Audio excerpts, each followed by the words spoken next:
देखते देखते दुनिया का रंग बदल गया। वो जो खूबसूरती चारों तरफ दिखाई देती थी वो तशद्दुद में तब्दील हो गई। धरती के सीने पे दो युद्ध इस वक्त बड़े ख़तरनाक दौर से गुजर रहे हैं। सुबह उठते हैं हम तो मन डूबता है, फिर धीरे धीरे मन को तसल्ली देते हैं, this will also pass away, ये भी बीत जाएगा। इसका एक बहुत अच्छा तरीका होता है मन लगाने का। अपने आप को संगीत और प्रकृति के हवाले कर दिया जाए, फिर ज़िंदगी एक आबशार की तरह बहने लगती है। कहने लगती है हम जिंदा हैं, ताबिंदा हैं, एक उड़ता हुआ परिंदा हैं, क्या कम है? मन कहता नहीं, बहुत है। तो आज ऐसा करते हैं कि कुछ महान कलाकारों को, फिल्मी कलाकारों को याद करते हैं, क्योंकि दिन तो बड़ा है। मैं 13 अक्टूबर को दादा मुनि यानी अशोक कुमार साहब दुनिया में आए थे, और इत्तेफाक ये है कि 13 अक्टूबर को ही किशोरदा दुनिया से रुखसत हो गए थे। दादा मुनि आए थे 1911 में और किशोरदा रुखसत हुए थे 1987 में। उन्हें याद करें। और फिर वो सेंटिनरी तो भी चल रही है भाई। मुकेश साहब, शैलेंद्र जी, देव साहब, उन्हें याद करें। बेंगलोर में हमारे कुछ बड़े पुरएहसास इंसान मौजूद हैं। उन्होंने कहा चलिए बैठते हैं, कहीं चलते हैं, किसी खूबसूरत सी जगह पे चलते हैं और far from the madding crowd एक महफिल जमाते हैं। तो उन फिल्मी कलाकारों को याद करते हुए, फिल्म आर्टिस्ट को याद करते हुए आज की महफिल देखें कहाँ लेके जाती है। आइए कम से कम यहाँ से बाहर निकलते हैं और चल के अपने दोस्तों के बीच में, उन दोस्तों के बीच में जिनमें संवेदनशीलता भरी हुई है, जैसे कहा कि हाँ चलो चलते हैं, याद करते हैं, सब तैयार हुए। तो ये वो लोग बैठे हुए आपको नज़र आएंगे, बेंगलोरियंस, जिन्हें जब आप चाहें संगीत की दुनिया में उतार लें, ये तैयार रहते हैं। और ऐसे कितने ही प्रोग्राम हम बेंगलोर में करते रहते हैं। मुझे इस बात का ये पुरस्कार देते हैं कि आपने हम सबको मिला दिया और एक ऐसे दौर में पहुंचा दिया जहां हम फिल्म्स के बारे में इतनी सारी बातें करते हैं। मेरी तो खैर फिल्मोमेनिया है, एक बीमारी ऐसी है जो उतरती नहीं, हटती नहीं, और मैं इसके लिए कोई दवाई भी नहीं लेता और चाहता भी नहीं कि ये दवाई जो है मुझे लेनी पड़े और ये बीमारी मुझसे दूर हो। ना ना ना ना भाई, फिल्मोमेनिया बड़ी खूबसूरत बीमारी है। आइए चलते हैं और शुरू करते हैं एक खूबसूरत सी शाम।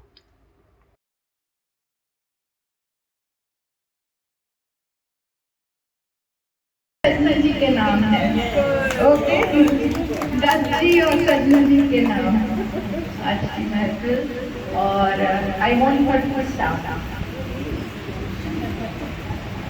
What should I say? That I'm really touched with all the efforts all of you have made to come here, and it's a real pleasure finally meeting you all face to face. We keep reading the posts on Gaur Purana, especially Datt ji की, और गाने सुनती रहती हूँ सबके, तो बहुत ही अच्छा लगा आप लोगों से मिलकर आज। उषा जी wants to say something. The evening is young. All gorgeous beauties here, all handsome 5 men there. Panch बैठे हैं वहाँ. And the environment is full of greenery. The lawn is lush green. That's how is in green. Yes. And he is talking about the evergreen hero today. Yeah, he is evergreen, and he is going to talk about the evergreen hero today. We are all waiting to hear from you. It's such a pleasure that after such a long time, we have made it.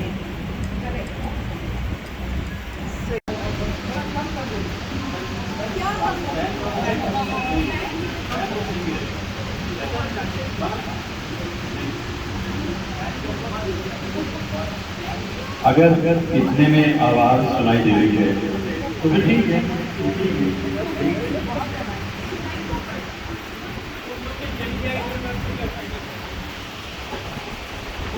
अभी हम लोग भी बहुत दिन के बारे में सुन रहे हैं और मैं अब स्टार्ट हो आज गया। की इस शाम को शुरू करना चाहूँगा एक प्रार्थना के साथ। खुदाए बरतर तेरी ज़मीं पे ज़मीं की खातिर ये जंग क्यों हर एक पत्थर ज़फ़र के दाम पे खून इंसान का रंग क्यों है खुदाए बरतर। इस वक्त की धरती पे दो बड़ी संगीत जंग चल रही है। इससे पहले कि हम अपने सही मजले में आए, हम प्रार्थना करते हैं कि चैन अमन शांति इस दुनिया में बनी रहे और जिंदगी पूर्णतः में चलती रहे। जंग को खत्म करने का एक ही रास्ता होता है, आपकी परवरिश क्या है और आपका जीने का अंदाज क्या है, आपने सीखा क्या है। और कुछ महान इंसान जिनकी बातें सुन करके आपको लगता है कि ये दुनिया सचमुच जीने के लिए बनी हुई है। तो ऐसे ही इंसानों में एक इंसान 2300 वर्ष पहले आया था, उसने पैगाम मोहब्बत दिया था और वो खूंखार सम्राट जिसके दिल में कहीं सहानुभूति थी नहीं, उसमें ऐसी सहानुभूति आई कि वो प्रचार और प्रसार का हिंसा करने लगा। मैं बात कर रहा हूँ बुद्ध के संदेश के सम्राट में बहुत बड़ा। लेकिन दिक्कत क्या है कि हिंदुस्तान एक बड़ा कमाल का मुल्क है। यहाँ बुद्धिज्म एक जमाने में कितने कमाल को चलता रहा, बहुत जगह रही उसकी। लेकिन अगर आज आप देखें तो 142 करोड़ लोगों में से सिर्फ 0.7% लोग बुद्धिस्ट हैं। 0.7%। लेकिन कोई नुकसान नहीं हुआ क्योंकि बुद्ध बाहर चले गए। विदेशों में बुद्ध को इतना पूजा और माना जाता है, वो अपने ढंग का एक अलग ही तरीका है। तो मेरा ख्याल है कि हम अपने प्रोग्राम को शुरू करते हैं बुद्ध को याद करते हुए और बुद्ध को विदेश भेजते हैं।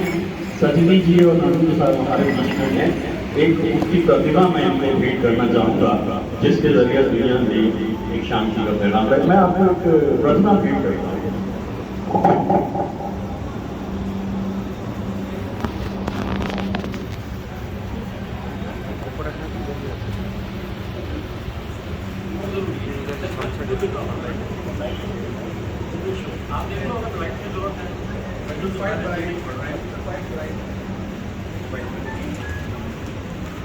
बहुत बचा के लाया हूँ आप आई।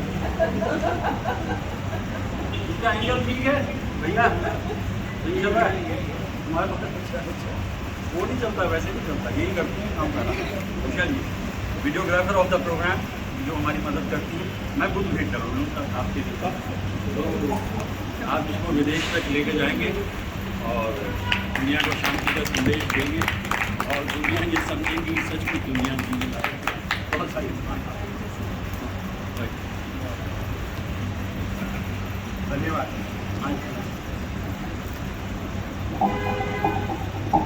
तो ये बुद्ध काम शुद्ध प्रबुद्ध, तो इस तरह से जब हम जीते हैं तो सचमुच जिंदगी का लुत्फ आता है।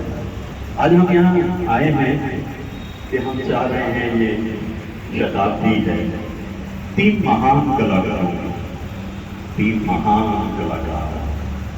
22 जुलाई मुकेश साहब, 30 अगस्त शैलेंद्र जी और 26 सितंबर देवानंद साहब।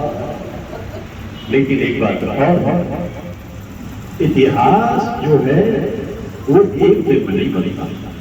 जो सामने है जब वो गुजरता चला जाता है, वक्त के पहियों पे अपनी रफ्तार पकड़ता रहता है, तो इतिहास। आज का दिन ऐतिहासिक है, आज का दिन ऐतिहासिक है। मैं आपको लेके चलता हूँ 13 अप्रैल 1988। आखिर मेरी संगत छोड़कर मेरे मित्र कौन कहा कि भाई मैं तो ब्याह करने जा रहा हूँ, तुम्हारी मर्जी तुम जानो, क्योंकि हम दोनों जो है ये जानते थे कि जिंदगी जो है वो अधूरी है अगर आप विवाह नहीं करेंगे। उसने बात मान ली, मैंने आज तक नहीं मानी। तो 13 अप्रैल 1988 को कंवर जी साहब का ब्याह था। अनुराधा पटेल जी जो कि अशोक कुमार साहब की ग्रैंड डॉटर, उनके साथ विवाह था। उनके साथ विवाह की बात आई, जब हम बारात में पहुंचे, बराती खुशी लगी हुई देख करके वो जो 5 सितारा होटल था जहाँ ब्याह हो रहा था, वहाँ दरवाजे पे हाथ बांधे हुए खड़े थे सब स्वागत करते हुए अशोक कुमार साहब। मैं देखता रह गया क्योंकि मैं तो भूलता रहता हूँ इन पलों को। सामने अशोक कुमार साहब खड़े और उन्होंने हमारा हाथ पकड़कर आगे बढ़ाया, नमस्कार की, जवाब दिया। मैंने जैसे एक युग को छू लिया। आज अशोक कुमार साहब की सालगिरह, आज अशोक कुमार साहब की सालगिरह है और मुझे खुशी ये रही कि मैं उस बरगद के पेड़ से मिल सका। और उसके बाद भी जब हम अंदर रिसेप्शन में गए, जहां मुझे मौका लगा मैं उनके पास पहुंचा। तो आज हम उनकी सालगिरह पे उन्हें याद करते हैं, लेकिन सालगिरह के साथ साथ आज के दिन से एक और घटना जुड़ी हुई है। बहुत ही प्यारा इंसान था झुमरू किशोर कुमार। और किशोर कुमार आज के दिन दुनिया से रुखसत हुए 13 अप्रैल। वो 1911 था, दादा मुनि दुनिया में आए और ये 1987 था। 70 बरस पूरे नहीं किए और रुखसत हो सकते। 3 भाई थे गांगुली ब्रदर्स और बीच में एक और थे अनूप कुमार, वो भी फिल्मों में आए। अशोक कुमार साहब का दुख सबसे बड़ा ये रहा कि उनके दोनों भाई उनके सामने रुखसत हो गए। 60 बरस पूरा करते किशोर कुमार और 70 बरस की तरफ जाते हुए अनूप कुमार और 90 बरस पूरे करके अशोक कुमार साहब के साथ। मैं इन लोगों के बारे में ज्यादा इसलिए नहीं कहता, अच्छी तरह से जानते हैं कि ये कितने महान कलाकार हैं। और हमें ये खुशी है कि हम उस निवासी हैं जिस दौर में ऐसे बरगद होते थे। ये बरगद के पेड़ थे। तो अब हम असली जो हमारी जो सोचने की बात है कि 3 महान कलाकारों के बारे में हम क्या कहें। मैं तो दरअसल इस बरस में इतना कह चुका हूँ तीनों के बारे में कि अगर मेरे दोस्तों ने जिन्होंने सुना है वो कहेंगे यार आज तो इस बार तुमने बहुत कुछ कह दिया, लेकिन जब हम यहाँ पर आए कुछ बातें उनकी जिंदगी के बारे में हम याद करते हैं। 22 जुलाई को 100 वर्ष के हो गए मुकेश साहब। लोग कहेंगे सेट योर ग्रामर राइट, अपनी ग्रामर ठीक करो। कहाँ है? दिल में। कलाकार जो है उसे जाता है, फना होता है और कलाकार तो दिल में बसता है। मुकेश साहब दिल में मौजूद है। माना अपनी फकीर हैं, फिर भी दिल के हम अमीर हैं। मिटे जो प्यार लिए वो जिंदगी, लुटे बाहर के लिए वो जिंदगी। किसी को हो ना हो हमें तो एतबार, जीना इसी का नाम है। अब ये गीत जो आपने अभी सुना, कितनी बार पहले भी सुना, गीत कभी किसी एक कलाकार की वजह से नहीं बनी।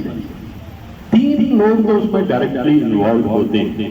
यानी ये गीत अगर मुकेश साहब ने गाया तो संगीत शंकर जयकिशन का और गीत लिखा शैलेंद्र जी ने। इत्तेफाक ये कि ये बरस भी शैलेंद्र जी का सेंटिनरी ईयर, शताब्दी 30 अगस्त को शैलेंद्र जी 100 वर्ष के।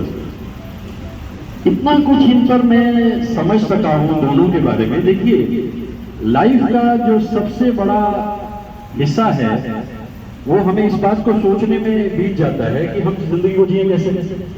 और हमारे ये गीतकार, हमारे ये कलाकार ये हमें सिखाते रहे लगातार।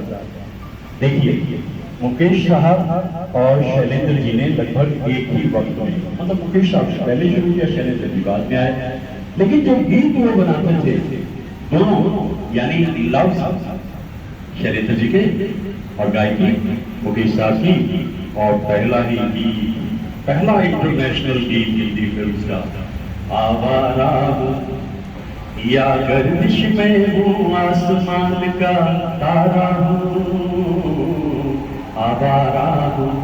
दुनिया समझ गई कि एक नया तजुर्बा हिंदी फिल्म में होने लगा है, और नतीजा ये निकला कि कुछ ही दिन बाद एक और गीत हमें सुनाई देता है। अब वो जो गीत का भाव है, मेरा जूता है जापान, ये पतलून इंग्लिस्तान, सर पे हीरोसी, फिर भी दिल है हिंदुस्तानी, मेरा जूता। अब देखिए, हम बात करते हैं इंटरनेशनलिज्म की। ये गीत पूरी तरह से इंटरनेशनल है, लेकिन फिर भी दिल है हिंदुस्तान। ये कमाल की, ये शैलेंद्र जी। और थोड़ा आगे बढ़े। सब कुछ सीखा हमने, ना सीखी होशियारी, सच है दुनिया वालों कि हम हैं अनाड़ी। मैं जैसे कह रहा था कि ग्रोथ ऑफ आर्टिस्ट, ये गीत जो है सुनने में आपको हल्के से लगते हैं कि इनका सोचने का दायरा बात थोड़ी हल्की फुल्की है, लेकिन ये बड़े गहरे गहरे हैं। अब मुकेश साहब और शैलेंद्र जी थोड़ा आगे बढ़े, और आगे बढ़कर उन्होंने जिंदगी के गहरे हिस्सों की तरफ ध्यान देना शुरू कर दिया। और जो गहरे हिस्से हैं उसमें जो गीत हमारे सामने आते हैं वो आते हैं, वो जाने वाले हो सके तो लौट के आना। देखिए क्या तसव्वुफ है इस गीत में। और इसी तरह का एक और गीत, कैसे मनाऊं दीवाना, गुनों है एक गुनाही। ये गीत की गहराई, शैलेंद्र जी के अल्फाज, मुकेश साहब की आवाज, संगीतकार अलग अलग। इसके बाद जो सबसे बड़ी बात समझने में आती है वो ये है कि दोनों ही कलाकार राज कपूर साहब के बहुत चहेते थे। राज कपूर साहब की अपनी एक टोली थी जिसे मैं बंजारों की टोली कहता हूँ। मुकेश साहब मौजूद हैं गाने के लिए, शंकर जयकिशन संगीत के लिए, शैलेंद्र हसरत गीत लिखने के लिए। जो सीरियस गीत भी होते थे शैलेंद्र जी, उसमें ये नहीं देखते थे कि ये किसी गांव की चौखट पे जाकर के रुकेगा भी, वो तो अपनी बात कहते थे। वो बिरहनी जो एक दरवाजे पे खड़ी हुई किसी का इंतजार कर रही होती है, वो शैलेंद्र जी के गीतों में यूं दिखाई देती है। सजनवा बैरी हो गए हमार, चिट्ठिया हो तो हर कोई बाँचे, भाग न बाँचे हुए, रंगा बैरी हो गए। मुकेश साहब एकदम समझ जाते थे इस गीत में शैलेंद्र जी चाहते थे। ऐसा नहीं है कि गीत सिर्फ सैड होंगे या तसव्वुफ से जुड़े होंगे। ड्यूएट भी जो गाते थे मुकेश साहब शैलेंद्र जी के, वो बड़े कमाल के होते थे। कहाँ है मेरे प्यार की मंजिल, तू बदला तुझको, जीवन के दो पहलू में हरियाली और रास्ता,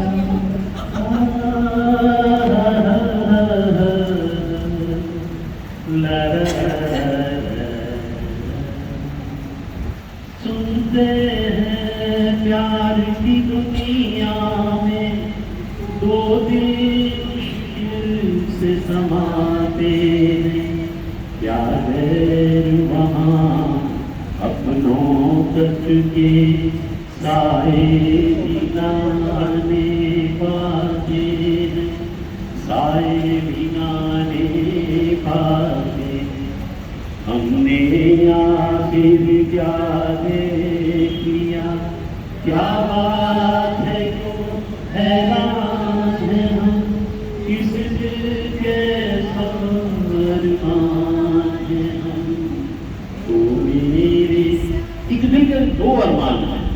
तो आप देखिए कि इस गीत का जो भाव है, जो इसमें उनकी सोच है, और उस सोच के अलावा जो मुकेश साहब ने जिस अंदाज में इसको गाया है, हमने याद करते हैं इनके गीतों को, अपने मन से लगा कर रखते हैं। मेरी खुशनसीबी ये कि 1973 में शिमला में दूर आते मुकेश साहब को रूबरू सुन सका, उनसे बात कर सका और बाद में उनका एक पत्र भी मेरे पास आया, जैसा कि लता मंगेशकर जी ने भी मेरे लिए एक पत्र भेजा था।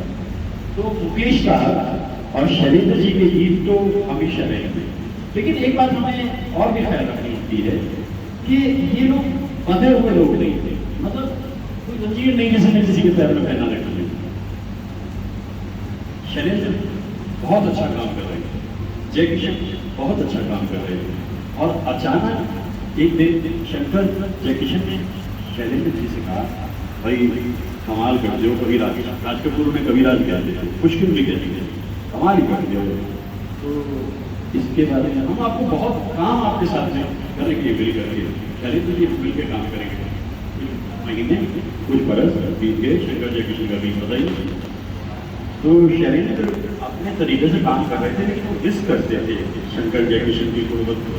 तो नतीजा क्या निकलता है कि शंकर जय किशन के पास एक छोटा सा इतना सा पुर्जा, शैलेंद्र जी का कमाल ये था कि पुर्जों में गीत लिख देते थे वो पुर्जे पे, तो सिर्फ 2 पंक्तियां लिखते भेज, और जब जाकर जय किशन जी ने उस पंक्ति को क्यों देखा, पढ़ा, अरे शंकर जी ये तो अन्याय हो गया भाई, अरे शैलेंद्र जी ये क्या लिख दिया आपने, और इसी पे बना दिया उन्होंने गीत। छोटी सी ये दुनिया पहचाने रास्ते हैं, तुम कहीं तो मिलोगे, कहीं तो मिलोगे, तो पूछेंगे। ये इस तरह के कलाकार थे शैलेंद्र जी। उस जमाने में बड़े बिजी थे, उनके पास टाइम नहीं था बिल्कुल। तो बर्मन दादा के साथ तो बहुत गीत बनाए शैलेंद्र जी। एक दिन उन्होंने कहा, पंचम देव ये गीत मुझे चाहिए देवानंद के लिए। अभी मैं देव साहब का थोड़ा सा जिक्र जरूर करूंगा, ये देवानंद के लिए मुझे चाहिए, विजयानंद मेरी जान खा रहा है भाई। तो इस तरीके से बर्मन दादा ने कहा, पंचम लग जा पीछे शैलेंद्र जी के, वो तेरे हाथ नहीं आने। वो लग गया पीछे, 19 साल का नौजवान पंचम, असिस्टेंट भी था बर्मन दादा का, जहां जाए पंचम पीछे पीछे। और आखिर होते होते रात आ गई, शैलेंद्र जी ने, भाई तुम मेरी जान छोड़ दे, क्यों मेरे पीछे पड़ा हुआ है। उसने कहा, बाबा ने कहा गीत लेके आना है, चल। समंदर के किनारे जाके बैठे तो सामने पूरा चांद उड़ रहा था, और वहीं एक पुर्जा लेकर लिख दिया, हो खोया खोया चांद, खुला आसमान, आंखों में सारी रात जाएगी, तुमको भी कैसे नींद आएगी। अब आप इस गीत को देखिए कि ये गीत आज 60 बरस बाद भी वही है जहां से बना था, क्योंकि गीतों में वो मौजूद होते और एक माचिस का तिल्ली लेते थे और उससे गाना लिख दिया करते थे, और उन्हें कोई दिक्कत नहीं आती थी शैलेंद्र जी को। लेकिन शैलेंद्र जी ने बस जीवन में एक चांस ले, जिंदगी तो चांसेस ही है वैसे कायदे से। फणीश्वर नाथ ने ये कहानी पढ़ ली और कहा इस पर फिल्म बनानी है। ये 1961 के करीब का वक्त है, और फिल्म बनाने का मतलब ये निकला कि 1961 में शुरू हुई फिल्म, राज कपूर मौजूद हैं, वहीदा रहमान मौजूद हैं, और 1-2 साल में फिल्म बन जाया करती है, लेकिन 4 बरस बीत गए और फिल्म पूरी नहीं हुई। इस फिल्म ने बहुत बुरी तरीके से शैलेंद्र जी को तोड़ा, फाइनेंशियली और इमोशनली भी, और बाद में जब ये फिल्म रिलीज हुई तो अलग तरीके से ये फिल्म रिलीज हुई। इस फिल्म के लगभग ज़्यादातर गीत शैलेंद्र जी के दिल के ऊपर है, लेकिन वो इस बात को भी जानते थे, इस बात को समझते थे वो कि ये गीत जो है इसमें एक गीत की कमी है, एक गीत की कमी है, एक गीत की कमी है। उन्होंने हसन साहब से कहा, हसन साहब एक गीत आपसे चाहिए मुझे इस फिल्म के अंदर, देंगे? हसरत साहब तो सबसे पहले आए थे आरके फिल्म में, और दरअसल 1948 में एक टुकड़ा उनके हाथ आया था, मजरू सुल्तानपुरी साहब का लिखा हुआ। राज कपूर पहले बरसात में मजरू सुल्तानपुरी साहब को लेने लगे। अब मजरू सुल्तानपुरी साहब ठहरे एकदम बेबाक इंसान, एक दिन किसी बड़े नेता के लिए कह दिया हिटलर का चेला है, और 2 साल के लिए सजा में भेज दिए। तो ये एक मुखड़ा देकर वो हसरत जी के पास था, दुनिया बनाने वाले क्या तेरे मन में समाई, काहे को दुनिया बनाई, काहे को सच बात है, ये प्रश्न कई बार उठता था। ये दुनिया जिसने बनाई या जिंदगी दी, इसकी वजह क्या है? एक शायर ने तो जिंदगी से तंग आकर के ये कह दिया, जिंदगी है या कोई तूफान है, जिंदगी है या कोई तूफान है, हम तो इस जीने के हाथों मर जाते। शायर ने ये लिख लिया। जिंदगी के ऊपर शैलेंद्र जी की बड़ी पकड़ थी, जिंदगी को बहुत अच्छी तरह समझते थे। तो जब राज कपूर ने कहा ये गीत गाना है शैलेंद्र जी, म्यूजिक इस बार शंकर जयकिशन का नहीं है, म्यूजिक इस बार सनी चौधरी का है। जिंदगी का झूठ क्या और भला सच है क्या, तो जिंदगी की तर्जुमानी इससे बढ़िया क्या हो। और बाद में जाकर के मोतीलाल जी ने जब कहा कि मेरी ये फिल्म है, हो सकता है आखिरी फिल्म हो, शैलेंद्र जी गीत लिख लीजिए, और उसमें भी शैलेंद्र जी ने लिखा, जिंदगी का जब फसाना है, रोते रोते ही मुस्कुराना है, इश्क में जानते हैं जान गई, फिर भी कहते हैं जिंदगाना है। अब हम देखिए ये लिख दिया, इसके बाद में सैड गीत लिखा जाना है, और वो मोतीलाल जी की जिंदगी के बाद में लिखा गया, फिल्म में आया। जिंदगी ख्वाब है, हमें भी पता, ये जिंदगी की हकीकत तब मालूम होती है जब तजुर्बों से होके गुजरना पड़े। मैं कलाकारों को इस बरस को क्या, मैं तो हमेशा उन्हें बहुत याद करता रहता हूँ, लेकिन आज हमारे कुछ यहाँ जो सामीन हैं वो आए हैं, कहते हैं कि भाई शाम में उन तीनों को याद करें। तीनों को याद करने के बाद जहाँ तक रही, इन दोनों का जिक्र तो मैंने कर दिया आपके सामने, क्योंकि शैलेंद्र जी और मुकेश जी के गीतों को जब भी कभी मैं सुनता हूँ, 992 गीत लिखे हैं अपनी जिंदगी में, 992 गीत गाए हैं मुकेश साहब ने अपनी जिंदगी में, 800 गीत लिखे हैं शैलेंद्र जी ने अपनी जिंदगी में। हमारे हर गीत जो है याद न जाने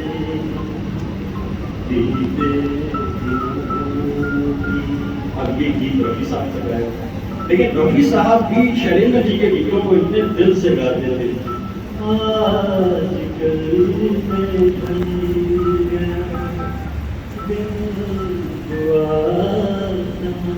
तू ही सुधा सो गई बड़ी शाम। रफी साहब भी उस एहसास को समझते थे, बस जाते जाते एक गीत लिख करके दे रहे थे, वो शंकर जयकिशन को जिससे पुरस्कार मिला शंकर जयकिशन।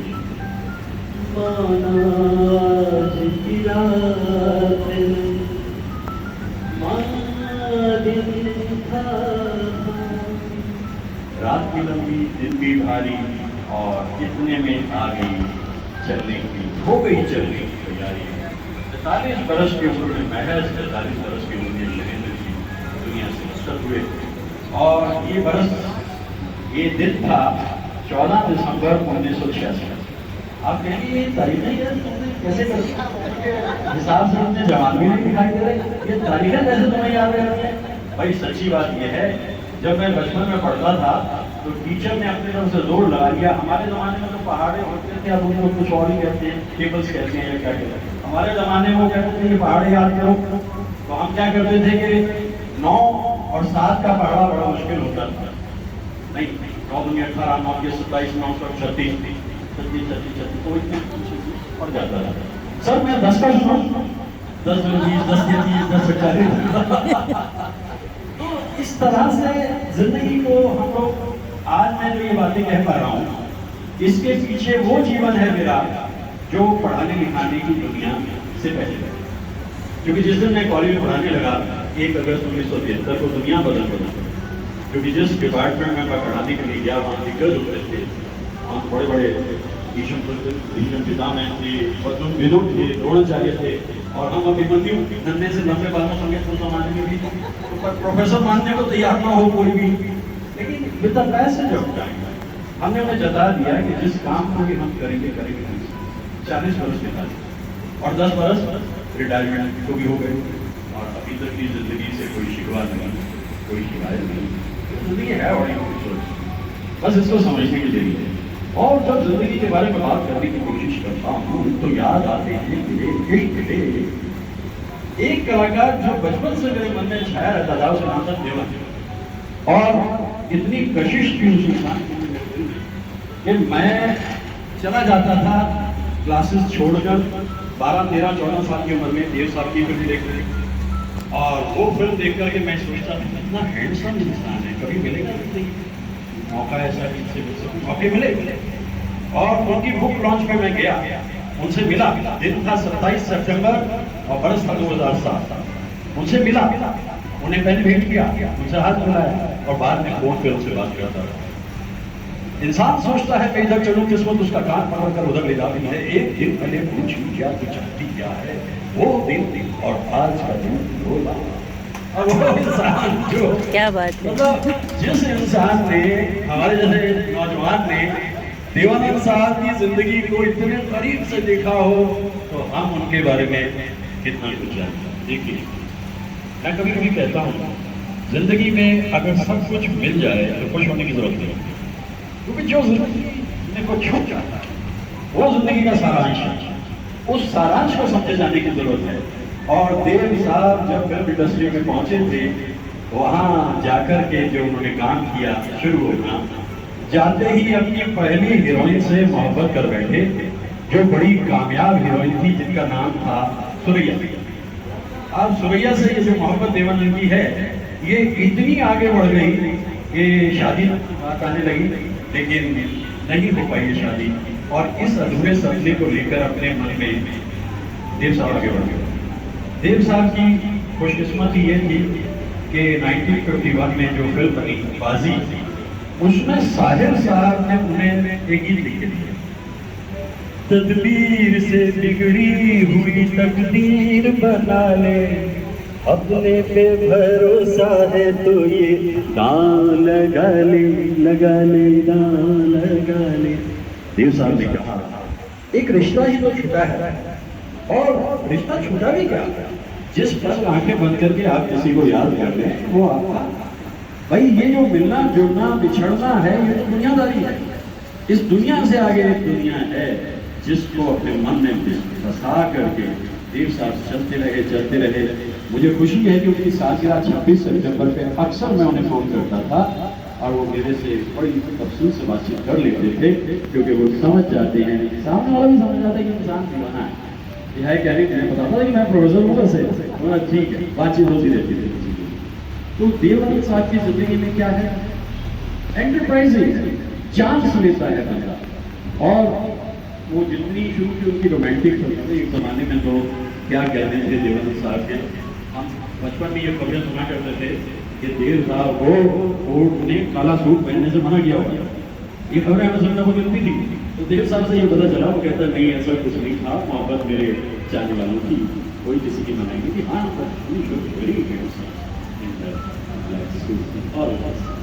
तो देव साहब की जिंदगी, यहाँ हम दोनों फिल्म का जिक्र करना इसलिए जरूरी होता है कि साहिल के साथ उसकी दोस्ती बड़ी अच्छी होती थी, और साहिल से उन्होंने कहा कि भाई मेरी फिल्म के गीत आप लिखेंगे, लेकिन बर्मन दादा और साहिल के बीच माइक पार्टी थी, इसलिए बर्मन साहब के असिस्टेंट जयदेव जी को संगीत के लिए ले लिया गया।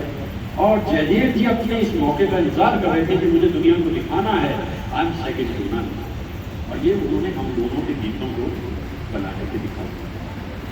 बर्बादियों का सोग मनाना फिजूल था, बर्बादियों का सोग मनाना फिजूल था, मनाना फिजूल था, मनाना फिजूल था, बर्बादियों का जश्न मनाता चला गया।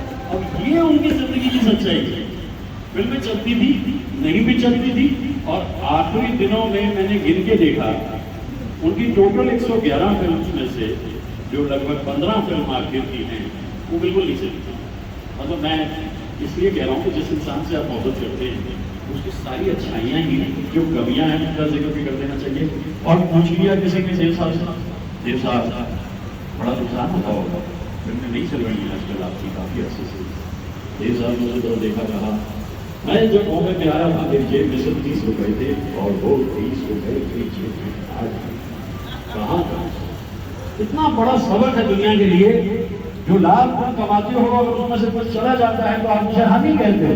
ये लाभ आपको मिला कैसे? आपकी मेहनत अपनी जगह इस मतलब बहुत बड़ा है। तो देव साहब को मैं इस रूप में याद करता हूँ। और देव साहब लेटर स्टेज तक आते आते कभी एक जगह उन्होंने कहा मैं जिंदगी में कभी रोया नहीं। एक बार मैं तब रोया जब मेरी माँ दुनिया से गई। मैं अपनी माँ से बहुत प्यार करता था, मेरी माँ मुझसे बहुत प्यार करती थी। क्योंकि गुरदासपुर में जब ये रहते थे इनके वालिद साहब किशोरी मंत्री वो कंजर्वेटिव टाइप आदमी थे। लेकिन जब चेतन चले गए तो अब देवानंद को कैसे रोकोगे या विजय को कैसे रोकोगे? तो एक दिन काम धाम कुछ था नहीं और गुरदासपुर से अमृतसर पास ही है। देवानंद गर्मी के मौसम में अभी बॉम्बे तो नहीं पहुंचे थे, वहाँ गए जा करके एक रेडी वाले से कहा भैया मुझे एक गिलास शरबत का देता। तो उसने कहा उसकी तरफ देख के देवानंद साहब की तरफ वो काका वो तेरे मत्थे में सूरज है, तेरे मत्थे में सूरज है, तो इतना कामयाब इंसान बनेगा दुनिया देखेगी। देव साहब कहने मैं सिर्फ हंस के को डाल दिया मेरी बात कहा और फिर देखिए दुनिया में देखा कि देवानंद किसी हार को हार मानते ही नहीं, तजुर्बा मानते थे। ये जो बल्ब जल रहे हैं थॉमस एडिसन ने जब बनाए तो 10,000 बार तजुर्बा किया था और 10,000 बार करने के बाद में बल्ब में रोशनी आई वो खुश हो गया। तो मेरा भी ठीक है। देव साहब भी ये कहते थे मैं करूँ क्या अगर मैं फिल्म ना बनाऊँ तो मैं क्या करूँ। इसीलिए 1970 में उन्होंने तय किया कि वो डायरेक्शन भी देंगे और डायरेक्शन में उन्होंने प्रेम पुजारी से अपनी सेकेंड इनिंग शुरू करी, कुछ अच्छी फिल्म बनाई। तो देवानंद साहब का मतलब अगर मैं आम भाषा में कहूँ पॉजिटिविटी इनकार्नेट। अगर आप उस इंसान के बारे में कोई लफ्ज़ कहना चाहते हैं तो वो यही है he was so positive in his approach। मैं तो उनसे हाथ मिलाया था और आज तक मैं उस पॉजिटिविटी को अपने मन में महसूस करता हूँ। मैं अब कहने ही वाली थी वो, आपने भी बुलाया? मैं अब कहने ही वाली थी वो। अच्छा तो मैं ये कहता था कि जैसे उनसे मिलते हैं उनसे बात करते हैं उसका तो डब्बा है ही नहीं कहीं, तो चलता चला जाता है। और आखिर में मैंने उन्हें फ़ोन किया था 26 सितंबर और 2011 उनका सालगिरह, लेकिन फ़ोन की घंटी बजती रही, उन्होंने फ़ोन नहीं किया। मुझे लगा कि हो सकता है मशहूर होंगे और मैं हमेशा एक ही बार करता था, दोबारा फ़ोन में कभी करता नहीं था। और पहली बार भी वो बात कर लेते थे तो कुछ ही दिन के बाद मालूम हुआ कि बस कुछ अजीब सी उदासी को लेके वो चले गए हैं लंदन। और 3 दिसंबर 2011 को वो दुनिया से रुखसत हो गए। जाने से पहले अपने परिवार से कह दिया किसी को मेरा चेहरा दिखाने की जरूरत नहीं, कोई मेरे लिए ट्विटर करने की जरूरत नहीं, परिवार के लोग कर सकते हैं।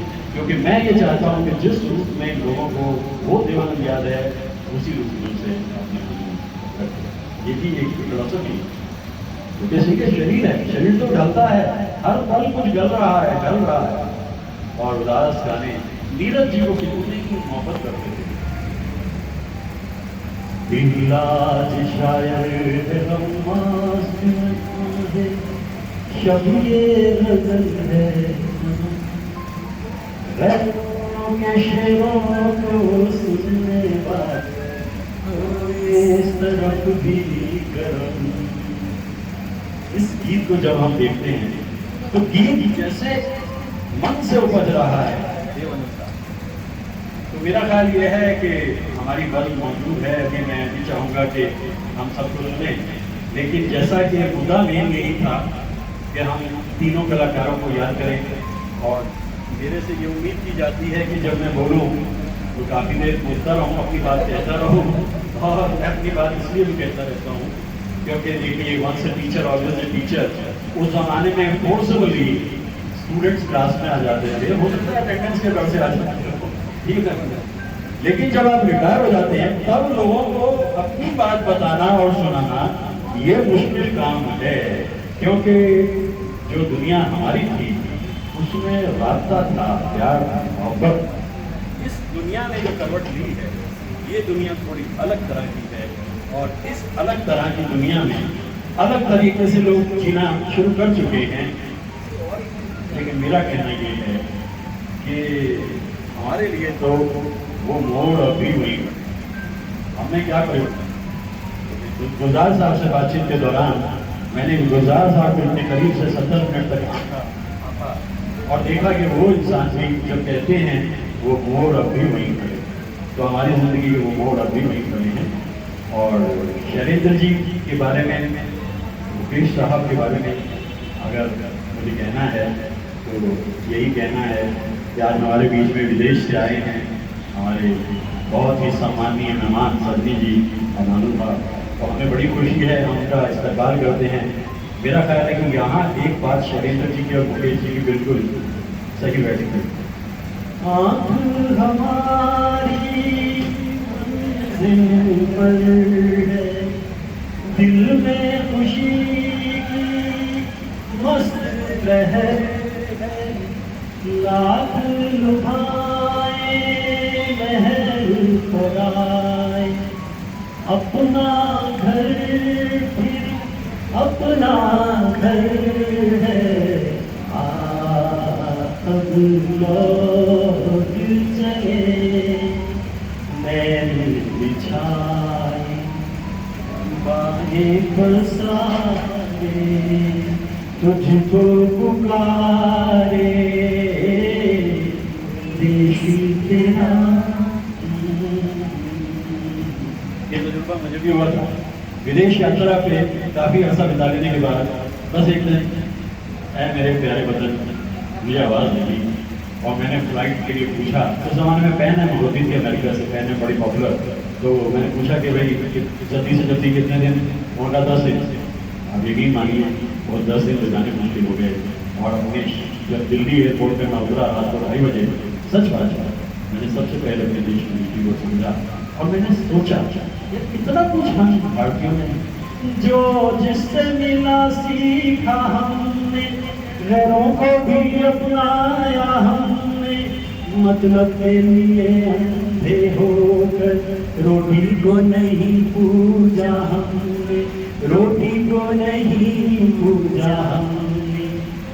अब हम तो क्या सारी दुनिया से कहती है, हम उस देश के वासी हैं, हम उस देश के वासी हैं जिस देश में गंगा बहती है।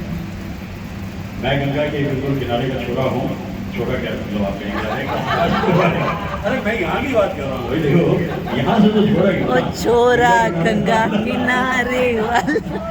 और मुझे गंगा बहुत याद आती है, इसीलिए मैं बेंगलोर में बहुत सारा वक्त बिता कर लौट के वहाँ चला जाता हूँ। अब हमारी शाम शुरू हो चुकी है और हम चाहते हैं कि इसके आगे के जो पड़ाव हैं उसकी तरफ हमें ले जाएं मल्ली जी। मैं चाहता हूँ कि जो हमारे मेहमान सूची हैं उनका तारुफ कराएँ। पुष्पा जी, पुष्पा जी, हाँ अब आप गाएंगी, लेकिन मैं बता रहा हूँ नली जी जो है वो इन्होंने मैं बता रहा हूँ ताकि पता तो रहे। और कमल रानी जी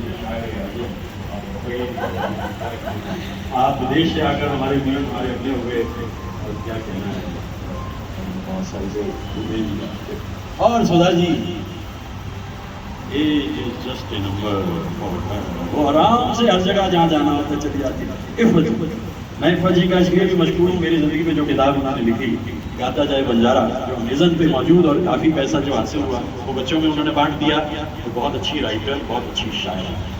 आप अपना नीलम जी, नीलम जी से मिलना कम होता है। नीलम जी भी आप ही की तरह शी वॉज टीचर। नीलम सागर कलियों में है बेहोशी। अब देखिए नीलम जी के सामने आके बेहोशी के सामने आ गई।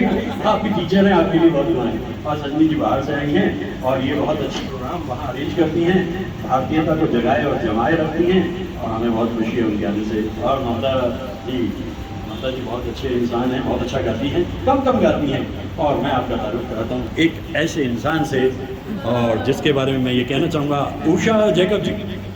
वैसे बैंकर रही हैं, बहुत अच्छी बैंकर रही हैं, लेकिन पैसे से कभी कोई ताल्लुक इनका रहता नहीं है, और हमेशा रहता है दिल का ताल्लुक रहता है, दिल का मामला है। उषा जी का हमेशा दिल का मामला है, वो पैसे की बात नहीं करती, लेकिन always there ever you need, she is always there. बहुत ही महज़ब इंसान है। कुछ और इंसानों के आने की हमें उम्मीद थी, तवक्को थी, लेकिन सबकी अपनी अपनी मसरूफियत होती है, उनका हम शिकवे शिकायत नहीं करते। उम्मीद थी कुछ लोगों के आने की। मैं बहुत पहले ज़िंदगी में एक सबक सीख गया था, जब मेरा दिल टूटता था तो मैं उसको बहुत जिम्मेदार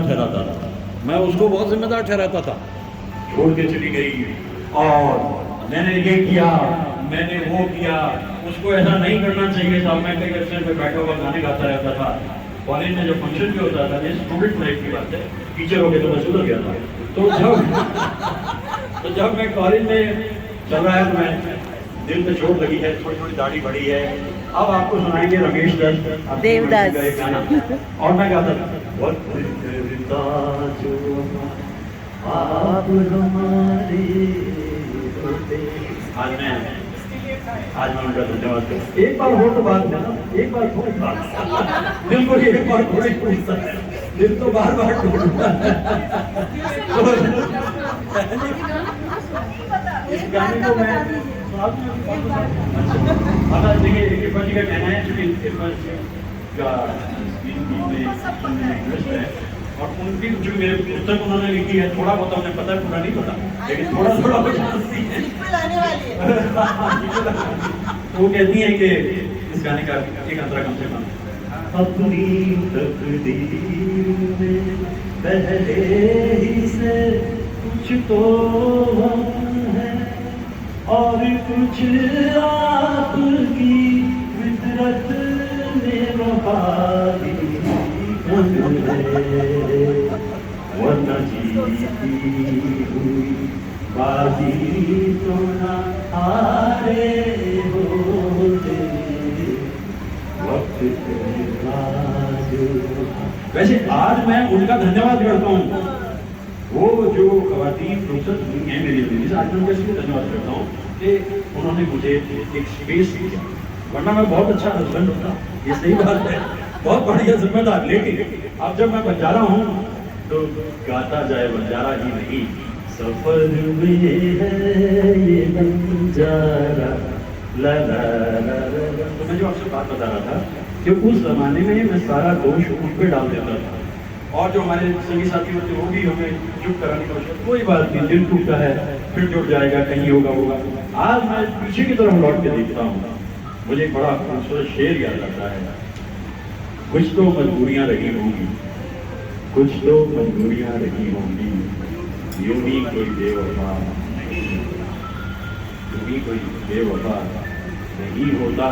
और मुझे याद आते हैं साहिर साहब, तेरा हाथ हाथ में हो अगर तो सफ़र की असली हयात है, मेरे हर कदम पे है मंजिले, तेरा प्यार घर मेरे साथ है, मेरी बात का मेरी हम सफ़र तू जवाब दे या ना दे, मगर तेरी एक चुप में जो है छुपी वो हजार बातों की बात है, मेरी जिंदगी का हर एक पल तेरे हुस्न से है जुड़ा हुआ, तेरे होंठ दिखे तो सुबह, तेरी जुल्फ महके तो रात, तेरा हाथ हाथ में हो तो सफर में।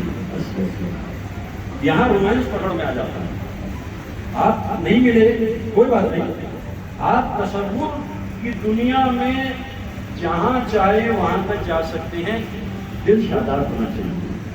मुझको मालूम नहीं अगला जन्म है कि नहीं, मुझको मालूम नहीं अगला जन्म है कि नहीं, ये जन्म प्यार से गुजरे ये दुआ है, और प्यार से गुजर रहा है ऐसे कमाल के इंसानों के बीच में, मुझे आगे बहुत अच्छा लग रहा है।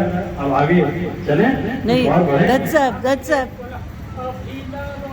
अच्छा, एक बात और, शुक्रिया अदा तो हमको करना चाहिए उनको, अच्छा, एक वरना बात और। आप नहीं मिलते बात जब 1.5 साल की चल रही है तो एक बात बता दो, ये हम दोनों बनाते हुए देव साहब जानते थे कि ये बड़ा इम्पोर्टेंट हिस्सा है उनकी जिंदगी का, और सच्चाई और एक आपको बताता चलो जो मुझे देवानंद साहब से मालूम है कि देव साहब इस फिल्म में मौजूद हैं, लेकिन ये सारी फिल्म बना रहे हैं विजय। और डायरेक्शन पे किसका नाम है? अमरजीत। अमरजीत इनके दोस्त थे, प्रोडक्शन कंट्रोलर थे, तो हम दोनों में कभी आप विजयानंद का या देवानंद का नाम नहीं पाएंगे डायरेक्शन में, वो थे अमरजीत। तो बैठे हुए थे देवानंद एक बार, अरे साहिब साहब यार कुछ ऐसा करो कि वो हाफिज जलंधरी की आपने नज़्म सुनी है? साहिब साहब ने कौन सी? अभी तो मैं जवान हूँ। अरे हाँ, साहिब साहब ने कहा मैंने सुनी है, ये नज़्म अच्छी तरह सुनी। या ऐसा करो एक गीत मेरी फिल्म के लिए लगभग ऐसा ही हम दोनों के लिए लिख लो। और साहिब साहब को कोई वक्त ना था, अभी ना जाओ ये दिल अभी भरा। इसके आगे अंतरों को आप देखिए, एक पंक्ति में दूसरी पंक्ति उतरती चली जाती है, अभी तो मैं जवान। ऐसे शायर, ऐसे कलाकार अगर हम उन्हें याद ना करें तो क्या, ये तो हमें बार बार याद आता है। तो अब हम देखिए हमारी महफिल में कुछ और अभी सिंगर मौजूद हैं। मैंने तो जैसे कहते हैं कि मुख्य वक्ता के रूप में अपनी बात कह दी, और होता ये भी है कि बहुत कुछ दिल मुझे समझा रहा है, बहुत कुछ दिल मुझे समझा रहा है, और बहुत कुछ दिल को मैं समझा रहा हूँ। हम दोनों के बीच में जो मोहब्बत है वो इस तरह की है, बहुत कुछ दिल मुझे समझा रहा है। और मेरी खुशी ये कि आज मेरा दिमाग भी दिल की तरह धड़कता है, यहाँ तक पहुँचने में वक्त लगता है। जिस दिन दिमाग दिल की तरह धड़कने लगा उस दिन इस दुनिया में जंग नहीं होगी, और जैसा साहिर कहते हैं जंग कहीं भी हो नुकसान मानवता का। हमने यही से जहाँ बात शुरू की हम वही बात बहुत दुख होता है, ये युद्ध जल्दी खत्म हो और खुद का जो सोच है, जो विचार है वो दुनिया के सामने आए, और हम तो यूं ही मिलते रहेंगे अपने निशान, इसके सिवा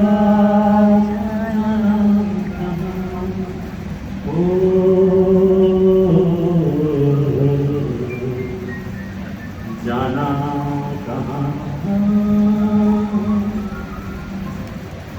मेहरबान होके बुला लो मुझे चाहो जिस वक्त, मेहरबान होके बुला लो मुझे चाहो जिस वक्त, मैं गया वक्त नहीं हूँ कि फिर आ भी ना सकूं, जस्ट फोन कॉल अवे।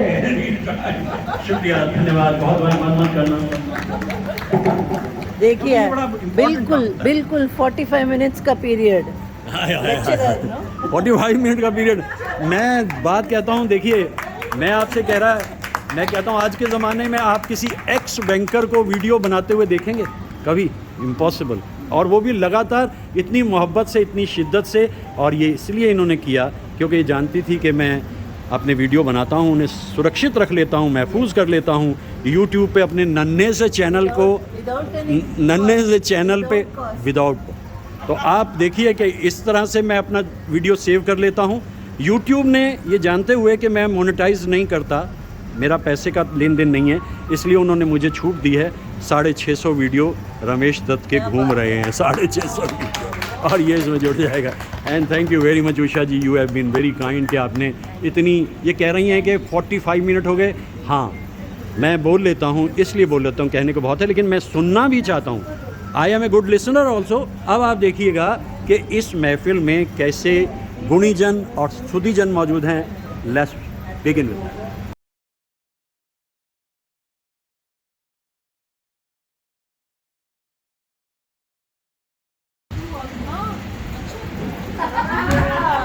जी, नलिनी जी को बधाई देता हूँ कि उन्होंने इतनी अच्छी महफिल सजाई है। और रमेश दत्त साहब जब हमारे बीच होते हैं तो रमेश दत्त साहब ही होते हैं। अब वो चाहे देवानंद से बात करें, चाहे शैलेंद्र से बात करें, और चाहे मुकेश जी से बात करें, वो जिस पर बात करते हैं वो भरपूर होता है, और वो हमारे सामने प्रत्यक्ष जिंदा सा होने लगता है। इनकी आवाज़ में वो जादू है कि जब मैं इनके यूट्यूब पर कई बार इनके भेजे हुए मुझे सुनता हूँ, इनका बयान हाँ, तो मुझे लगता है कि कितने सहज तरीके से ये इतने बड़े बड़े व्यक्तित्वों के बारे में अपनी बात कह जाती है, और ऐसा नहीं है कि वो गीतों के मुखड़े भी बीच में देते हैं, और साथ ही साथ कोई दर्शन की बात भी उसके साथ साथ कह जाती है। तो मुझे ऐसा लगता है कि दत्त साहब उस जिंदगी को जीते हैं, जो एकाकीपन को जीते हैं, उस एकाकीपन को सार्वजनिक कर देते हैं। और मैं ये जानता हूँ कि गमे दुनिया की गमे यार में शामिल कर लो, नशा बढ़ता है शराब में जो शराबों में। हाँ, वाह, बहुत गंभीर, बात को इस तरीके से धीर गंभीर। बात को कह लेते हैं। और एक शेर मुझे याद आता है कि जब ये कहते हैं कि दिल टूटने से थोड़ी सी तकलीफ तो हुई, वाह, लेकिन तमाम उनको आराम। प्रेम तन्मय जी बहुत धीर गंभीर इंसान है। और दर्द का खुला टांका आज भी दिल में दर्द होता है, सब बातें हैं। लेकिन ये जो शुक्रिया अदा करते हैं, ये तलखी नहीं रखते दिमाग में। ये बहुत बड़ी बात है हम लोगों को सोचने के लिए कि लोग बेवफाई को सारी जिंदगी जो है सुनाते रहते हैं, ये उनका शुक्रिया अदा करते हैं। ये दत्त साहब की एक विशेषता है। मैं ये गजल दत्त साहब को सुनाना चाहता हूँ। अगर ये उस वक्त उस शहर में कोई होता तो ये क्या कहते? अच्छा, वाह, एक सूरत वाह, भली भली सी लगती है, क्या कहने, क्या बात, खूब, बहुत खूब, तेरे शहर की वाह वाह, एक सूरत भली भली सी लगती है, जिधर भी देखूं मुझको उसकी वाह, गली गली लगती है, गली गली सी लगती है, वाह वाह, क्या, तेरे शहर वाह वाह, वाह जी वाह, मुझको तो चुभते भी नहीं है, बहुत अच्छे, उसके रहते कांटे भी, मुझको तो चुभते भी नहीं है, उसके रहते कांटे ही, कांटे ही कांटे हैं, लेकिन आहा, कली कली वाह वाह, बहुत अच्छे, बहुत अच्छे, कली कली सी लगती है, बहुत खूब, बहुत खूब, वाह वाह, कि बात करे तो फूल चक्कर काट झरे देना पूरा, मुस्काए तो गाज गिरे, बातें उसकी मिश्री जैसे डली डली सी लगती है, कि रात कटी उसकी जाने जिन अनदित सी शंकाओं में, वाह जी वाह, पलकें उसकी आहा, भीगी भीगी बहुत खूब, मली मली आहा, क्या बात, बहुत ही सॉफ्ट, बहुत सॉफ्ट, क्या, वाह वाह, और आखिरी बंद इसका, वाह, कि उसका मेरा, हमने बहुत कोशिश की जानने की, कि उसका मेरा रिश्ता यूं तो हो जाने या मैं जानूं, क्या कहने, क्या कहने, फिर भी अपनी बात शहर में चली सी लगती है, लगती है, वाह वाह प्रेम जी, वाह वाह, वाह वाह वाह, वाह वाह, बहुत अच्छे, वाह वाह वाह, क्या कहने, वाह वाह, भली भली सी एक सूरत, बहुत धीर गंभीर प्रेम जी, वाह वाह वाह वाह। इसमें एक जगह प्रेम जी ने कहा है कि गली गली सी लगती है, तो दरअसल मुझे गालिब याद आ गए। गालिब कहते हैं कि हाँ वो नहीं खुदा परस्त, हाँ वो नहीं खुदा परस्त, जाओ वो बेवफा सही। अरे जिसको हो तीनों दिल अजीज उसकी गली में जाए क्यों भाई, हम तो जाएंगे, जो है जैसे है हमें तो वो कबूल है। उसकी गली में फिर मुझे एक बार ले चलो। वाह प्रेम जी, वाह वाह वाह वाह वाह वाह वाह। और मैं डॉक्टर इरफत को हाँ। खास तौर से बधाई देना चाहता हूँ वाह, कि दत्त साहब के सारे व्यक्तित्व को जब मैं दत्त साहब को देखता हूँ और उसके बाद जब मैं सोचता हूँ कि इनका बचपन कैसा होगा, इन्होंने कैसी जिंदगी जी होगी, ये जब किसी तांगे के पीछे जब विज्ञापन में गाने गूंजते थे, उनके पीछे पीछे चले जाते थे, और कैसे इन्होंने जिंदगी में गीतों को जिया, ये सारे अनुभव उन्होंने गीत गाथा बंजारे में लिखे। और मैंने उसे पढ़ा और मैंने अनुभव किया कि किसी व्यक्ति पर कितने अच्छे तरीके से लिखा जा सकता है, ये डॉक्टर इरफत से सीख है। बहुत सरल भाषा, बहुत अच्छा, धन्यवाद धन्यवाद। तो मैं बधाई देता हूँ। और उनके बाद में उन्होंने सुधा जी पर भी लिखा, और मुझे इत्तेफाक मिला कि मैंने दोनों पर बात करने का अवसर भी मिला। लेकिन मैं ये कहता हूँ कि आप समकालीन व्यक्ति पर लिखना सबसे मुश्किल काम होता है। आप किसी बीते हुए व्यक्ति पर लिख सकते हैं, लेकिन अपने साथ के व्यक्ति पर लिखना बहुत कठिन होता है, और फिर वो ऑटोबायोग्राफी के रूप में तो और भी कठिन होता है। आपने वो कठिन काम किया, इसके लिए मैं आपका शुक्रिया करता हूँ। और मैं बहुत बहुत शुक्रिया अदा करता हूँ, फिर मैं कमल जी को आमंत्रित करता हूँ आगे बात करने। रवि जी, मेरा ख्याल है कि हम गणेश जी से मेरा ख्याल है कि 12-15 साल हो गए। हाँ हो गए काफ़ी साल। जहाँ उनका पहली मुलाकात हमारे पटेल इन से हुई थी जी, करीब 15 साल पहले, और इसके बाद में इनको हम लगातार सुनते ही रहते हैं। और इनके पास इतना बड़ा खजाना है कि वो ख़त्म ही नहीं होता है। और इसकी जुगाली जो ये करते हैं वो इतनी बढ़िया है कि वो जुगाली हम भी करते रहते हैं, और उस जुगाली के मज़े ही अलग हैं। और रमेश जी के लिए क्या कहें, ये बहुत, इनके लिए मैंने 4 लाइन लिखी थी, शायद इनको मैं फिर से पेश करना चाहूँगा। जी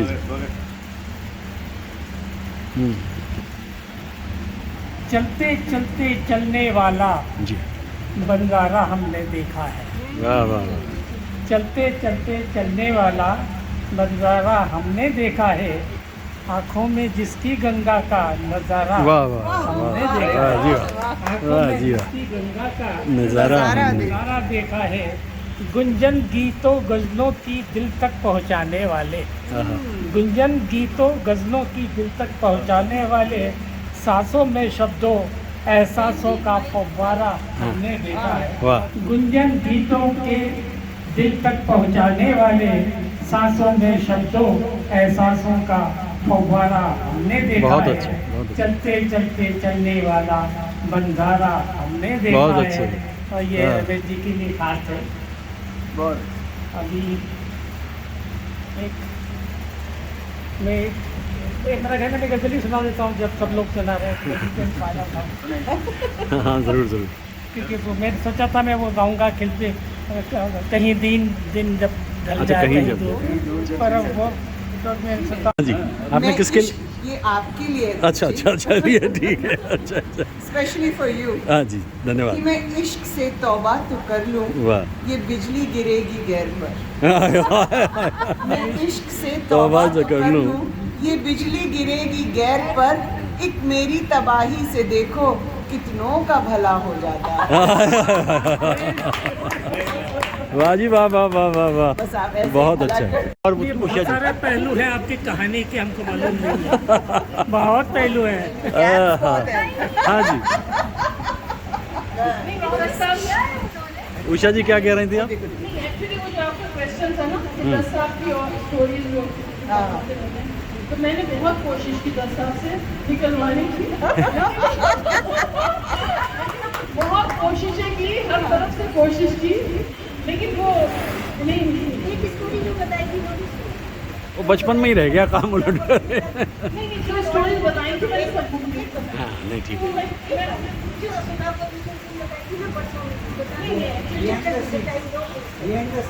नहीं, ये चाह रही है ना।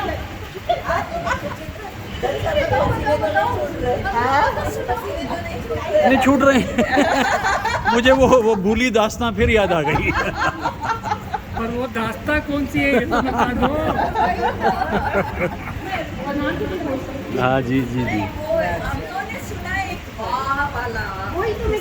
अच्छा।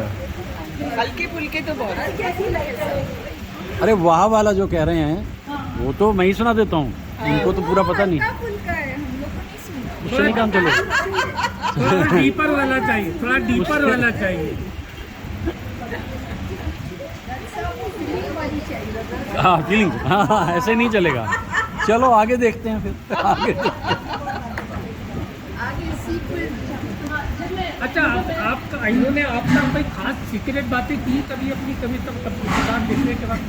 नहीं, एक्चुअली मैंने कभी पूछी भी नहीं। हाँ पूछा क्यों नहीं आपने?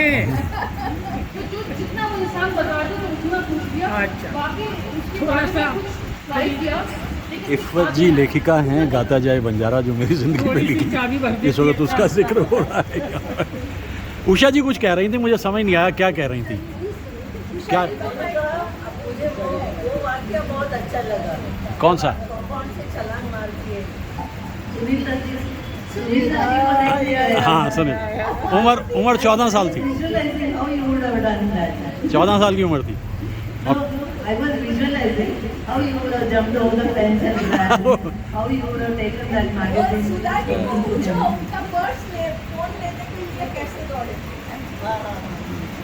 नहीं वो तो देखिए जिम्मेदारी थी ना, बहरहाल उसमें हो नहीं पाए कामयाब, लेकिन फिर भी। जो कि इसने बताया कि स्टोरी है, जब अभी मुझे सुधा में उनके कैसे बता रही हैं, सुधा के बारे में सुनाया, शादी के बारे में बताया। अच्छा बता, हमने तो इतना ज़्यादा सुना ही नहीं, इतना जानते नहीं, अब तो सुनाई नहीं पड़ रहा है। मैंने सुना ही नहीं, ठीक से बता। तो कहने लगी एक बार की बात है, वो गंगा किनारा मुझे बहुत पसंद है, तो वो गंगा किनारे का राज है, तुम्हें बता दूँ। सोचती रही मैंने कहा बता दो, उसमें क्या हो गया, गंगा तो पवित्र नदी है, बता दे जल्दी से। फिर क्या बताया? बताया क्या? तो इसने बताया कि गंगा किनारे बड़ी आराम से नाव में घूमते मिलते तो रहते थे। अब नाम क्या था उसका वो आप ही बता दीजिए। जब यहाँ तक सोच लिया कि वो मेरे साथ कश्ती में घूम रही थी और हम गा रहे थे, कश्ती का खामोश सफ़र है, शाम भी है तन्हाई भी, तो नाम भी बता दीजिए कौन थी वो कौन थी? अरे नहीं, वो कौन थी?